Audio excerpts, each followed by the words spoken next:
Da li to znači da ćemo sad da imamo muzičku fantaziju? Da, ono šta god. Ali upozorit ću vas da kada je u pitanju ovakva stvar, mogu da postanem uznemirujuće ritmična. Idemo, ljubimčići, oči na macu!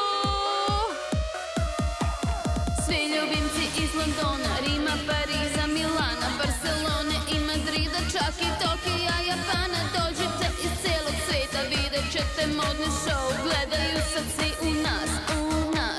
Kamera špljac! Svi u svetu za nju znaju, svi u svetu za nju znaju. Ti znaš da vole me. Dođi u moj svet, on je lep kao cvet. Oči sjajne, noge bajne, otkriću ti modne tajne. Modna pista, tvoj je hram, uvek hodaj ti uz ritam. Vežbe hoda ne padneš. Šta je bilo ovo poslednje? Kada uđeš u taj štos, spremi pozu, digni nos. Da svi misle da si ljud, onda samo gledaj u daljinu. Šta ona to gleda? Ne znam, ali deluje zanimljivo. Svi u svetu za nju znaju, svi u svetu za nju znaju, svi u svetu za nju znaju, svi u svetu za nju znaju.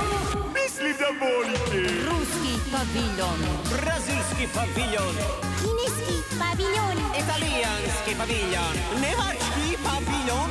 francuski paviljon, španski paviljon. Stop!